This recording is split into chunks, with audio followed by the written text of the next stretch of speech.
বিগত আওয়ামী লীগ সরকার ফ্যাসিস্ট সরকার গত 16টি বছর বাংলাদেশের এই সুজলা শ্যামলা শস্য শ্যামলা অসাম্প্রদায়িক এই বাংলাদেশের 18 কোটি মানুষের উপর জগদ্দল পাথরের ন্যায় চেপে বসেছিল। এই জগদ্দল পাথরকে ছড়ানোর জন্য সারা দেশের ছাত্র জনতা একতার ভিত্তিতে ঐক্যের ভিত্তিতে টিম স্পিরিটের ভিত্তিতে এই ফাঁসিবাদের মস্তকে চূর্ণ বিচূর্ণ করেছে। সেই সাথে হাত ধরে চট্টগ্রামের আজকের এই ছাত্র জনতা চট্টগ্রামের সকল ফ্যাসিস্টের মস্তকে চূর্ণ বিচূর্ণ করেছে। আজকের এই ছাত্র সমাবেশ থেকে আমরা বলতে চাই, আজকের এই ছাত্র সমাবেশে আপনারা লক্ষ্য করুন, গতদিন আমাদের এই ময়দানে আমাদের প্রিয় ভাই উদীয়মান অ্যাডভোকেট শহীদ সাইফুল ইসলাম আলিফ ভাইকে তারা ইসকনের ব্যানারে হত্যা করেছে। আজকের এই সমাবেশ থেকে আমরা বলতে চাই, যে ময়দানে শহীদ আবু সাইদের উত্তরসূরিরা আছে, যে ময়দানে শহীদ ওয়াসিমের উত্তরসূরিরা আছে, যে ময়দানে শহীদ আলী রায়হানের উত্তরসূরিরা আছে, সেই ময়দানে কোন ষড়যন্ত্রকারীদের ষড়যন্ত্র বাস্তবায়ন হবে না। আমরা দেখেছি বাংলাদেশ জন্মের পরপরই গণতন্ত্রের লেবাসধারী ফ্যাসিবাদের জনক শেখ মুজিব একদলীয় শাসন কায়েম করে এদেশের সমৃদ্ধির পথকে রুদ্ধ করে দিয়েছিল। আমরা দেখেছি এদেশকে ভারতের করজ রাজ্য পরিণত করতে 2006 সালে লগি বৈঠার আমরা তাণ্ডব দেখেছি। 2009 সালে সেনাবাহিনীদেরকে পিলখানায় হত্যা করা হয়েছে।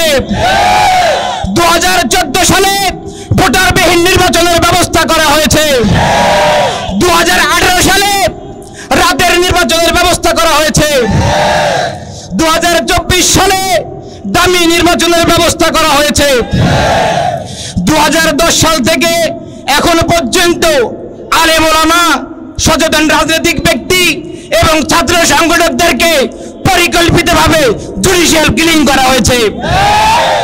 আপনারা জানেন, জুলাই অভ্যুত্থানে আমাদের ছাত্র জনতার আন্দোলনের উপর গণহত্যা চালানো হয়েছে। আমরা দেখেছি শহীদদের রক্ত শুকাতে না শুকাতেই একদল কাহিনী স্বার্থবাদী তারা তৎপর হয়েছে। তারা মন্দিরে হামলা চালিয়েছে, তারা জুডিশিয়াল কু করেছে, তারা সিভিল কু করেছে, তারা আনসার কু করেছে। ছাত্রদের মধ্যে চট্টগ্রাম পলিটেকনিকে, ঢাকা পলিটেকনিকে, মাহবুব মোল্লা কলেজে, সরওয়ার্দী কলেজে তারা পরিকল্পিত বিশৃঙ্খলা ঘটিয়েছে।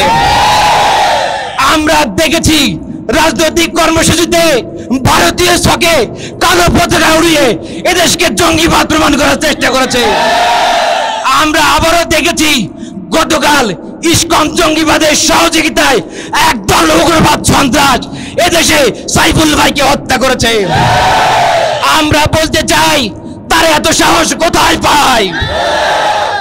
ফ্যাসিবাদের বিচারে দীর্ঘসূত্রিতা, ফ্যাসিবাদের সাথে সখ্যতা এবং তাদের শিথিলতায় ফ্যাসিবাদের হাতকে আস্তে আস্তে শক্তিশালী করছে। আমরা অনিবিলম্বে বলতে চাই এই সরকার জনগণের সরকার, এই সরকার ছাত্রদের সরকার। যদি আপনারা জুলাইয়ের স্পিডকে না বুঝেন, শহীদের স্পিডকে না বুঝেন, ছাত্ররা আপনাদের সঙ্গে থাকবে না। ছাত্ররা আপন গতিতে চলবে ইনশাআল্লাহ। আমরা বলতে চাই অনিবিলম্বে যারা সাম্প্রদায়িক দাঙ্গা তৈরি করছে এদেরকে গ্রেফতার করে দৃষ্টান্তমূলক শাস্তির ব্যবস্থা করতে হবে। যারা শিক্ষা প্রতিষ্ঠান নৈরাজ্য করছেন আমরা আপনাদের পরিচয় জানি, আপনারা কারা। যদি সাবধান না হন, সতর্ক না হন, এদেশের প্রতিটি বিশ্ববিদ্যালয় থেকে, ক্যাম্পাস থেকে আপনাদেরকে বিতাড়িত করবে ইনশাআল্লাহ। সম্মানিত উপস্থিতি, আমরা বলতে চাই আমরা শহীদের রক্তের কফন সে আমরা শপথ করেছি, শহীদ পরিবারকে আমরা ওয়াদা করেছি, আহত পঙ্গুত ভাইদেরকে আমরা কথা দিয়েছি এদেশে ফ্যাসিবাদের বিচার হবে হবে ইনশাআল্লাহ। আমরা ওয়াদা করেছি এই রাষ্ট্র আমরা সংস্কার করবো ইনশাআল্লাহ। আমরা ওয়াদা করেছি সাম্য এবং একতার দেশ আমরা গড়বো ইনশাআল্লাহ। এজন্য আমাদেরকে ঐক্যবদ্ধ থাকতে হবে। মনে রাখতে হবে আমরা ঐক্যবদ্ধ না থাকলে এই সরকার কাজ করতে পারবে না, রাষ্ট্র সংস্কার হবে না, সম্প্রীতির দেশ গড়ে উঠবে না। কাজেই ছাত্র জনতার প্রতি আমাদের আহ্বান থাকবে, আমাদের ঐক্যবদ্ধ শক্তি একটি বন্ধনের নাম, একটি ভ্রাতৃত্বের নাম, এটিকে নষ্ট হতে দেওয়া যাবে না, যাবে না, যাবে না। চিন্ময় প্রভু কিভাবে রাষ্ট্রীয় মামলার আসামি হওয়া সত্ত্বেও সে বক্তব্য প্রদান করতে পারে? কিভাবে জুলাই হত্যাকারীরা 7 দিনের মধ্যে জামিন পায়? কিভাবে আওয়ামী লীগের দোসররা দেশে বসে ষড়যন্ত্র করে আমরা জানতে চাই। দ্রুত বিচারের আওতায় এনে তাদের শাস্তির আমরা দাবি করছি।